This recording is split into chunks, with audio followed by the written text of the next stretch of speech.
¿Y ahora? Ahí sí, ahí se oye. Qué alegría estar nuevamente con ustedes. Siempre es un privilegio para mí poder compartir la palabra del Señor con ustedes. Y hoy quiero compartirles también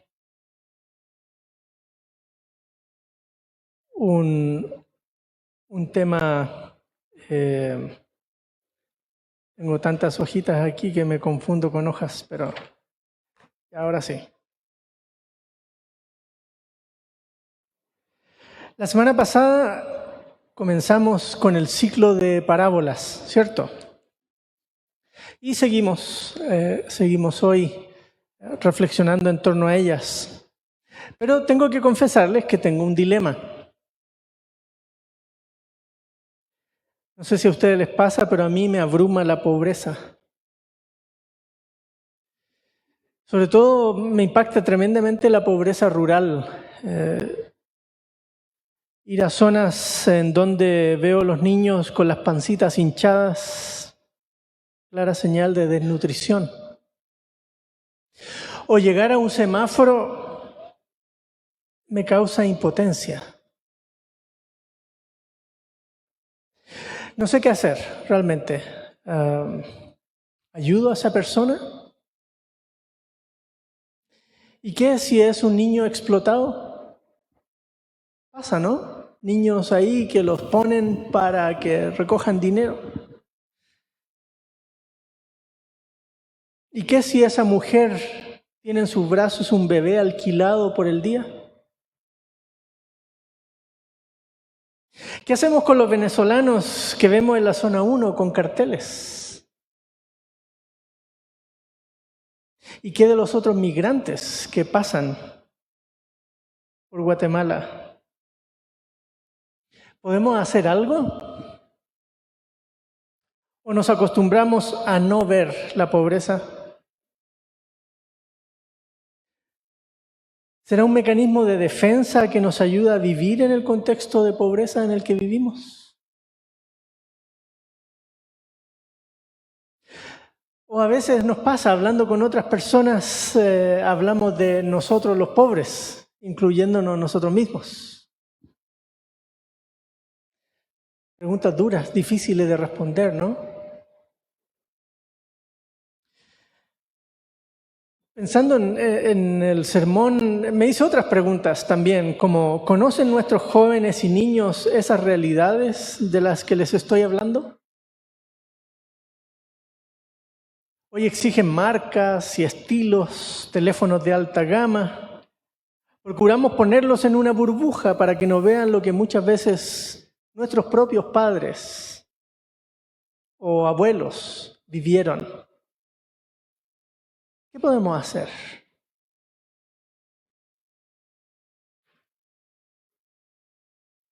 La pobreza es un asunto difícil de manejar, sobre todo en nuestro contexto pobre.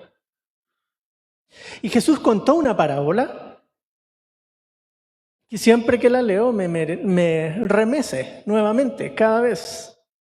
Y es tan conocida que es difícil acercarse a ella como si fuera la primera vez. Y me refiero a la parábola del rico y Lázaro. Vamos a estar meditando en ella en Lucas 16, versículos 19 al 31.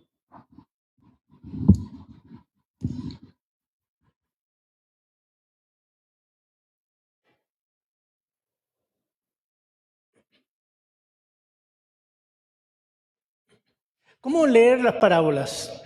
Antes de entrar directamente al tema,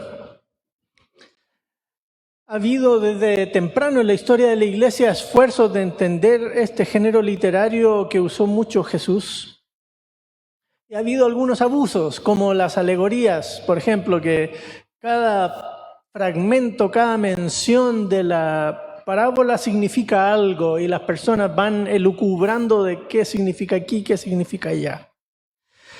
Se llegó al otro extremo, quizás Joaquín Jeremías debe haber sido el que planteó la idea de que las parábolas enseñan una sola cosa, que también es un error. ¿Sí? Porque las parábolas son metáforas muy complejas, con muchas variables internas y nos pueden enseñar múltiples cosas como cualquier otra metáfora. Un amigo mío, Craig Blomberg, él dice que las parábolas tienen tantas enseñanzas como personajes tenga la parábola. También no estoy tan seguro de eso. Y otro autor que hemos estado usando últimamente se llama Klein Snodgrass. Él dice, no, las parábolas enseñan lo que tengan que enseñar. Muchas cosas, muchas capas dentro de la misma parábola que uno puede examinar, y la misma parábola nos va guiando en la interpretación. Las parábolas las usó mucho el Señor Jesucristo porque apelaban a cosas cotidianas de la vida, imágenes de la cultura popular, como el sembrador, o la mujer con la moneda que se le cae y trata de buscarla, o la oveja perdida. Lo mismo pasa con esta parábola. Es una parábola que evoca imágenes populares del pensamiento judío en el más allá. Y vamos a ver algunas de esas cosas hoy. No es una radiografía del mundo detrás de lo que nosotros logramos ver. Es una ilustración de algunos puntos nada más. Claro, da algunas luces si vamos a leer la parábola, pero no podemos a partir de ella elucubrar de cómo será el mundo más allá. Bueno, dicho eso, Lucas 16 está justo en medio de la estructura literaria de Lucas. Lucas divide el libro en 3 grandes bloques. El primer bloque, después de las narrativas del nacimiento, son el ministerio de Jesús en Galilea. Y a partir de la mitad, casi capítulo 9, versículo 50, por ahí, dice que Jesús afirmó su rostro para subir a Jerusalén. Y a partir de ahí va camino a Jerusalén hasta llegar al capítulo 19, más o menos, donde dice que llegó a Jerusalén. ¿Qué hace en ese camino? Pues les enseña a sus discípulos qué significa ser un discípulo de Jesús. Parte por ahí, por el capítulo 14, dándole el costo del discipulado. Y luego en el capítulo 15, capítulo 16, viene una seguidilla de parábolas que tienen que ver con distintas cosas, como la famosa parábola del buen samaritano, perdón, del hijo pródigo, está ahí en el capítulo 15. Aquí en el capítulo 16 hay 2 parábolas famosas. La primera que aparece en el capítulo 16 es el de este siervo que no sé si llamarlo astuto, porque dice infiel, pero infiel con su amo no fue, ¿sí? Fue astuto. Pero bueno, eso quedará para otra predicación. Y está esta, del rico y Lázaro. Pero curiosamente esta parábola no tiene contexto, no nos dice, estaba Jesús con los fariseos y se acercó un escriba y le preguntó tal cosa como la semana pasada, ¿no? Aparece nada más la parábola. Así que tenemos que asumir, por lo menos, que sus discípulos son la audiencia. Miremos la parábola. Van a notar rápido al verla que tiene 3 grandes segmentos. Los primeros son como fotografías de una descripción de la realidad. Primero, de la realidad de los personajes vivos y luego de los personajes que fallecen. Y luego, a partir del versículo 24 hasta el final, un diálogo. Veamos entonces. El mundo donde están vivos. Versículos 19 al 21. Dice, había cierto hombre rico que se vestía de púrpura y lino fino, celebrando cada día fiestas con esplendidez. Me hace recordar Santiago 2. ¿Recuerdan que dice, no tengáis vuestra fe en el Señor Jesucristo con actos de discriminación, porque si entra un hombre rico con vestidura esplendorosa, la misma frase aquí descrita, vestidos brillantes, ¿no? Esa es la descripción del hombre. Y también celebrando cada día fiestas con esplendidez. Volveremos en un rato más a ver detalles ahí. Y dice, y un pobre, versículo 20, llamado Lázaro, yacía a su puerta, cubierto de llagas y ansiando saciarse de las migajas que caían de la mesa del rico. Además, hasta los perros venían y le lamían las llagas. Una escena de contrastes, un hombre rico que se describe su riqueza en cómo está vestido y también las fiestas que hace. En esa época del primer siglo, las casas podrían verse durante el día desde la calle hacia adentro, ¿sí? Así que Lázaro podría estar sentado a la puerta y mirar la mesa allá al fondo con la gente celebrando. Y la gente celebrando podía ver a Lázaro en la puerta, ¿sí? Así que se nos cuenta que mientras el rico está en esa constante fiestera que tiene, hay un pobre a su puerta con cierta enfermedad dermatológica, ¿no? Cubierto de llagas, y dice ansiando saciarse de las migajas. Es la misma expresión que en el capítulo 15 se dice del hijo pródigo, que ansiaba saciarse de la comida de los cerdos, ¿recuerdan? No quiere decir que él comía las migajas, él las miraba de lejos y ansiaba comérselas. Ese es el punto en que está de hambre. Y además venían perros que le lamían las llagas. Los perros en esa época no eran mascotas. Los perros eran animales salvajes que andaban ahí por la calle y lo lamían, dejándolo ritualmente impuro. Así que es 2 veces limitado. Cualquiera que lo mirara pensaría, igual que los amigos de Job, saber qué mal hizo, ¿no? Castigado por Dios. En cambio, el hombre rico, sin duda, Dios lo está bendiciendo. Vean cómo celebra, ¿no? Pero las cosas cambian radicalmente en los versículos 22 y 23. Vean. Bueno, antes de avanzar, noten que el rico se llama simplemente rico, un hombre rico. Pero Lázaro es el pobre y tiene nombre. Cosas muy curiosas, ¿sí? No es el jardinero.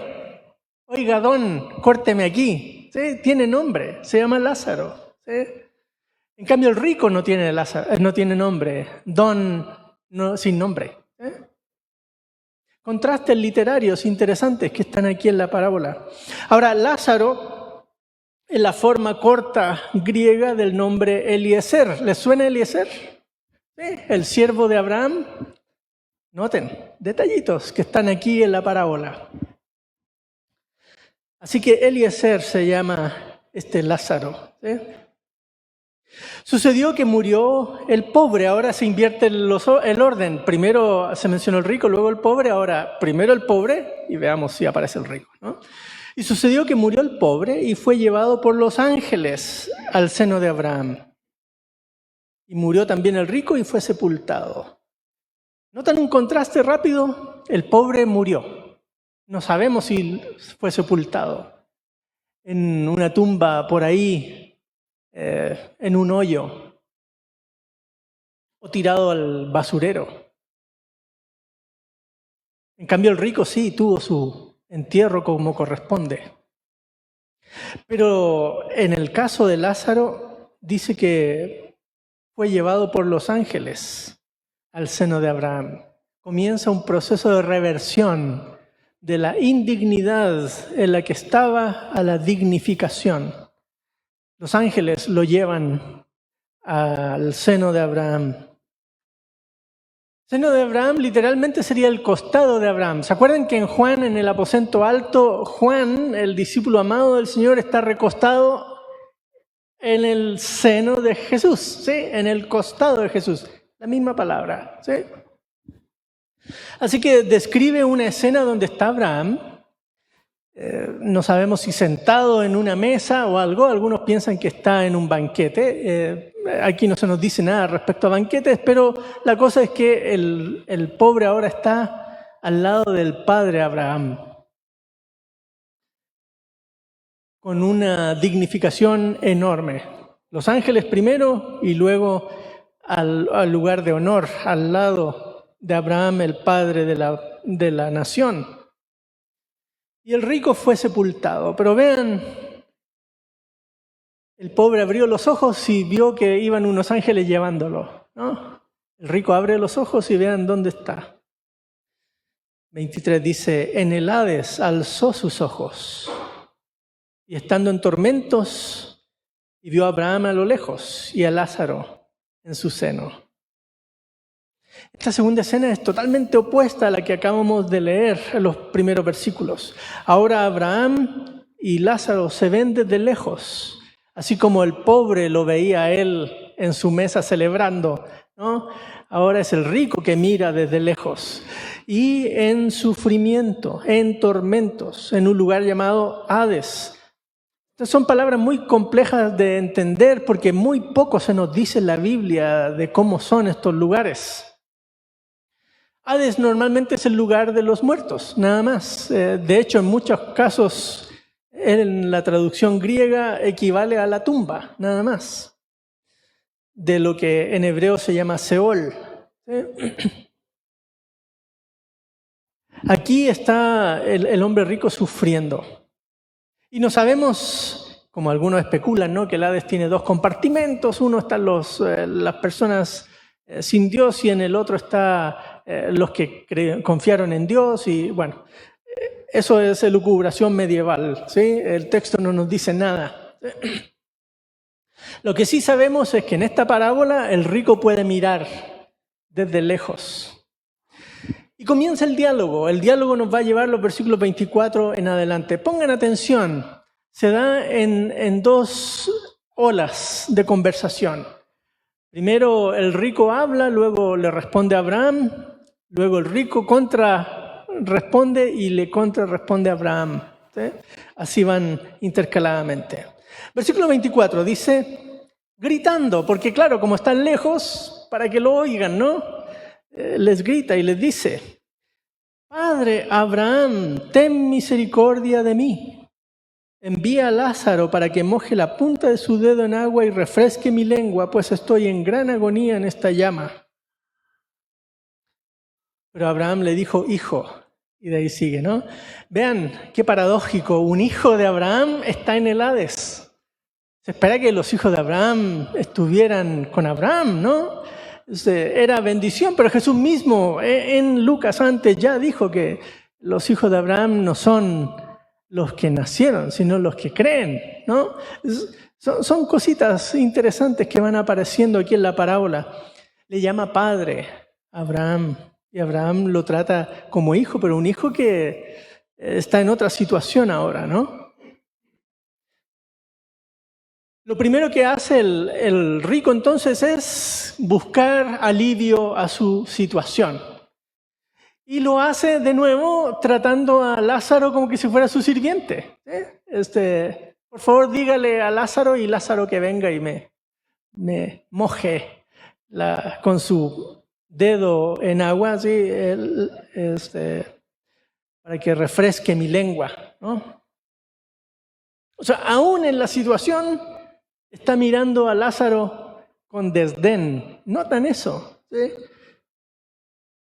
Pero Abraham le dijo, hijo, recuerda que durante tu vida recibiste tus bienes y Lázaro igualmente males. Pero ahora él es el consolado aquí y tú estás en agonía. Es como, ubícate. Él en su vida sufrió y ahora está recibiendo consolación. Tú tuviste una consolación pasajera y ahora estás sufriendo. Y además le dice, hay un gran abismo pues entre nosotros y vosotros. Reina Valera dice una cima, pero cima con S, ¿no? No cima de montaña, sino de valle.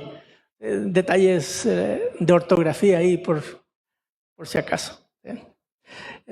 Hay un gran abismo. De modo que los que quieran pasar de aquí a vosotros no pueden y tampoco pueden cruzar de allá a nosotros. O sea, las cosas ya están resueltas. Por más que quieras, no vamos a hacer nada, y al otro lado, ustedes tampoco pueden resolver su situación, ya es definitiva. Resulta muy, muy atractivo, entretenido leer textos de la época del primer siglo que describen estas escenas. Por ejemplo, en un libro que se escribió 200 años antes de Cristo, por ahí, que se llama Enoc. Bueno, es una colección de escritos, pero en algunos pasajes del libro de Enoc se menciona a Enoc caminando a través de distintos estadios donde hay distintas cosas, ¿no? Hay montañas de sufrimiento, hay distintas cosas como en esferas medio celestiales, ¿no? Hasta llegar al trono de Dios. En otras obras, como el Testamento de Abraham, también se mencionan este tipo de cosas. O sea, que en el colectivo judío estaban estas ideas de los muertos en lugares sufriendo, los que habían sido injustos.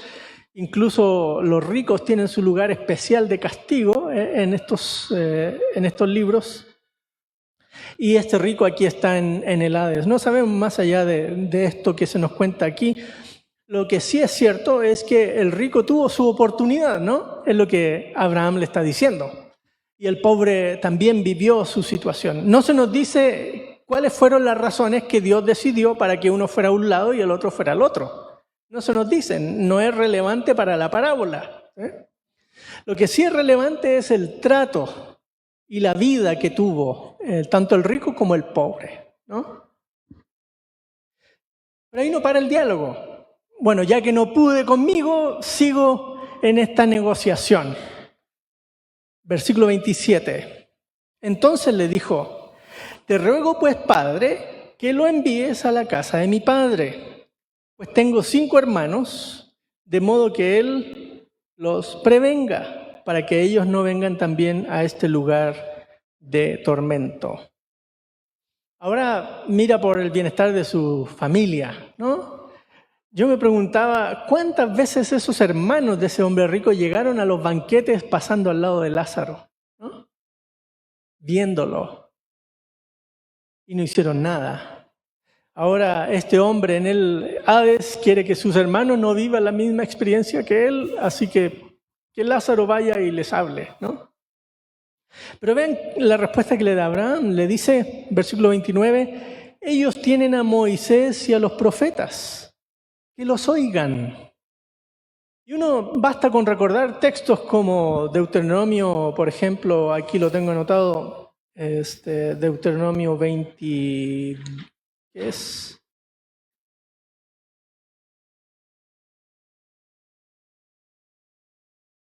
22, más o menos, 26.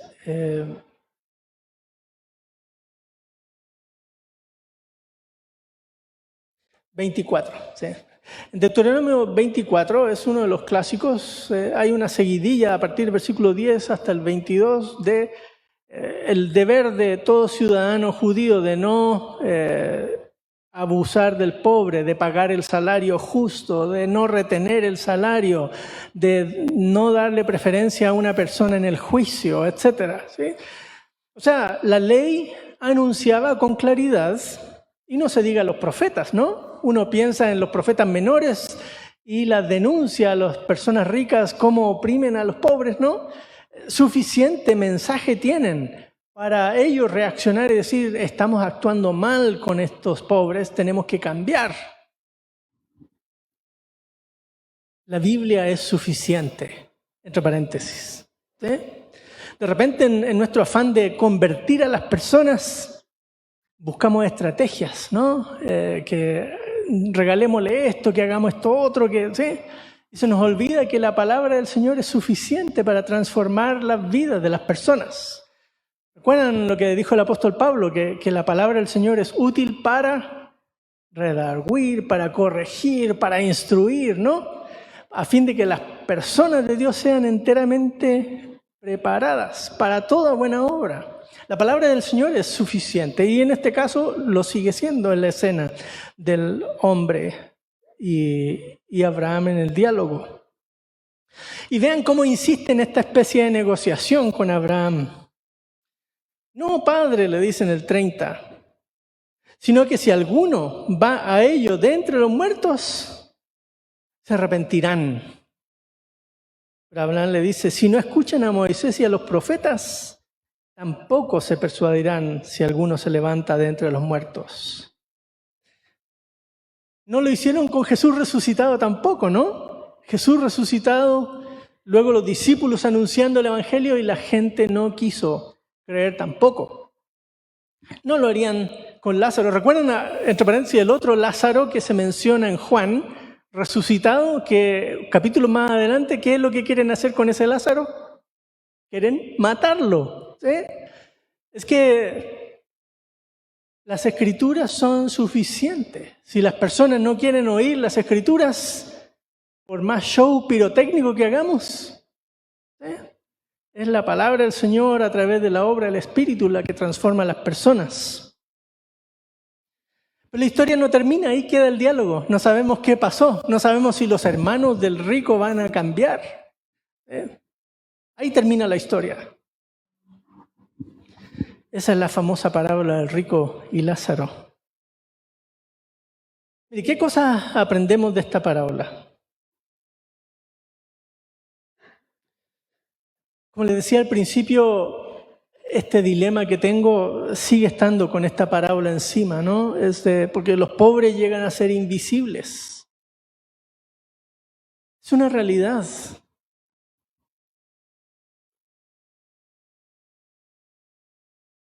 Nos acostumbramos y nos insensibilizamos a las necesidades de otros. Yo como hijo de pastor crecí oyendo tanta historia de personas que llegaban ahí con mi papá diciéndole cosas para recibir ayuda de la iglesia. Algunas buenas historias como, necesito comprar esta medicina. Ah, con mucho gusto, nosotros podemos ayudarle. Vamos aquí a la farmacia y yo le compro. Ah, no, es que viera que... ¿Sí? Pero uno se puede volver insensible, ¿no? A esas situaciones. Hoy usamos redes sociales, ¿no?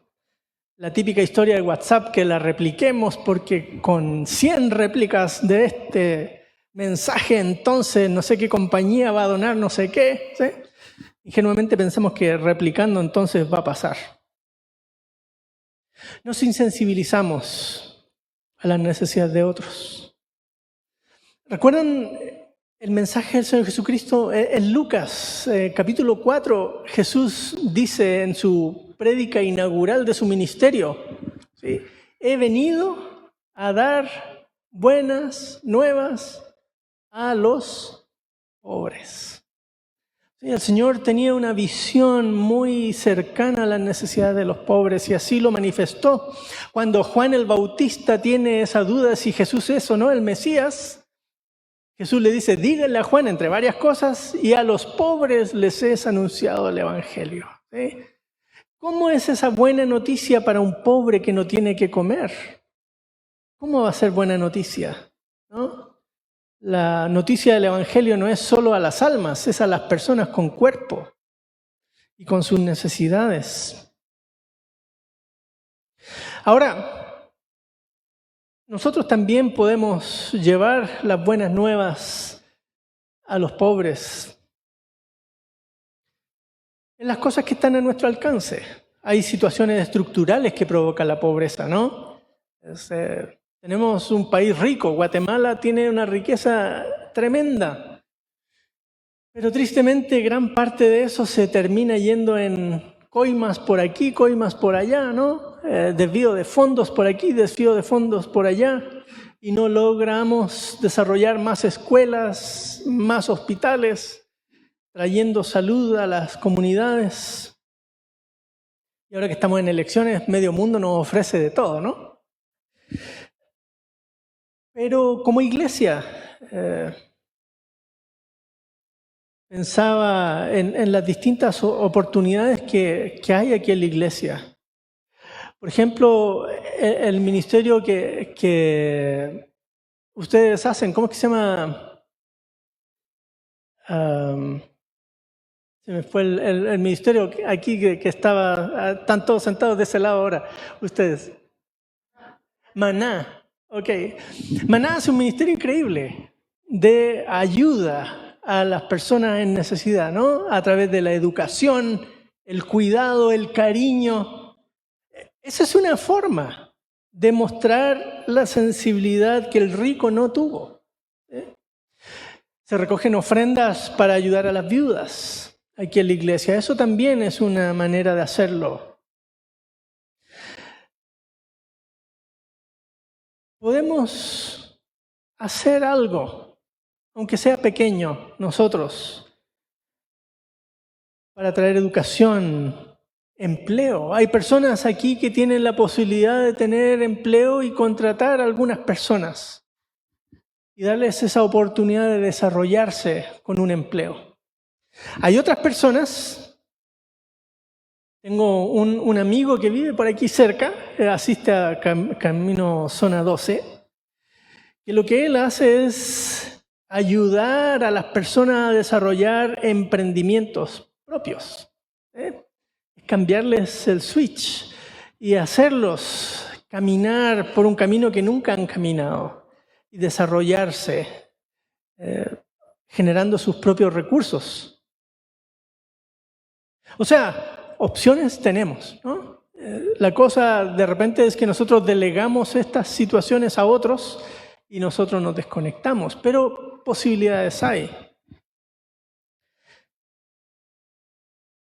Ahora, a nivel de nación, ¿cómo podemos impulsar leyes y políticas que ayuden a tener una mejor Guatemala?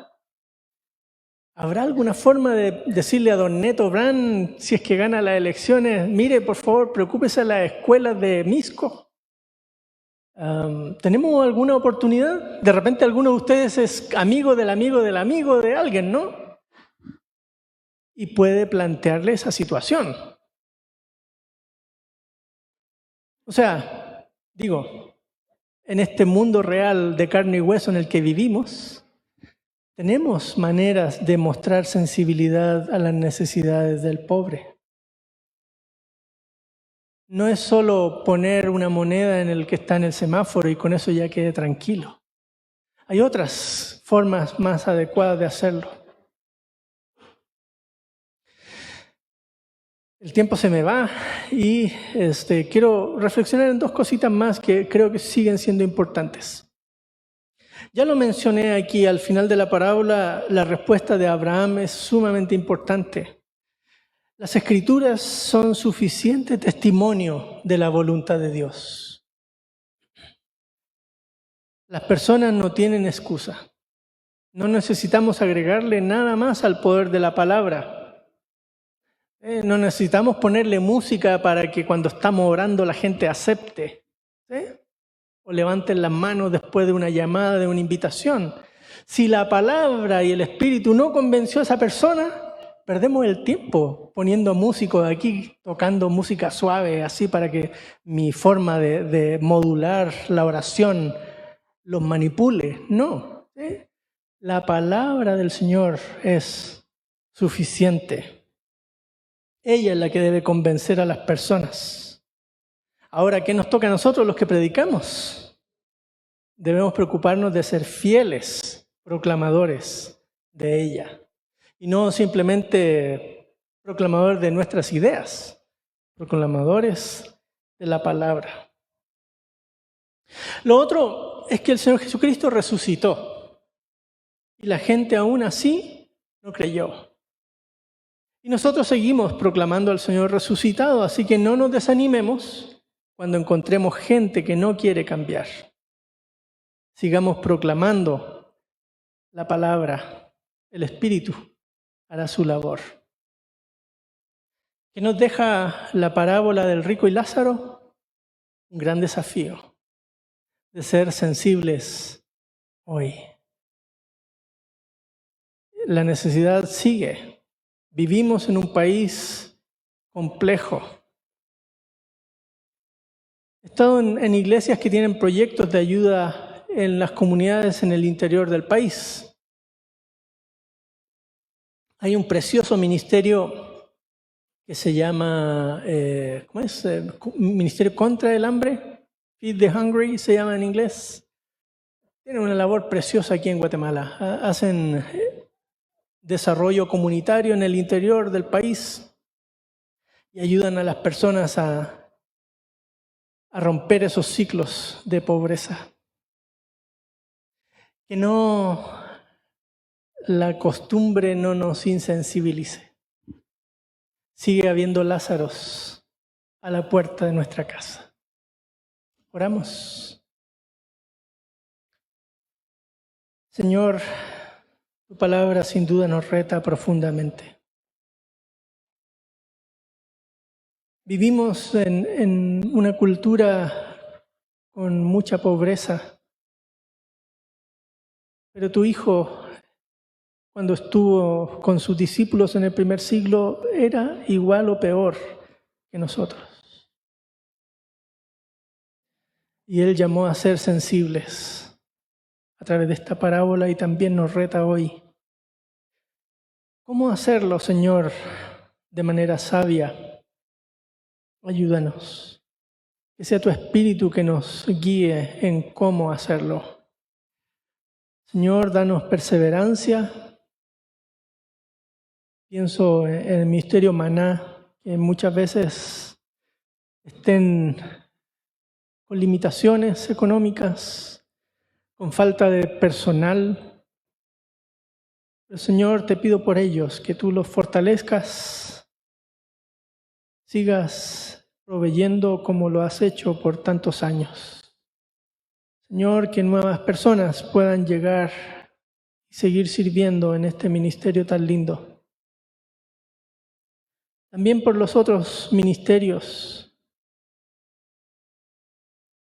que nos das la oportunidad como iglesia de tener personas que trabajan de una u otra forma apoyando al necesitado. Danos sensibilidad, Señor, como oíamos el domingo pasado y volvemos a oír hoy. En Cristo Jesús. Amén. Que el Señor les bendiga.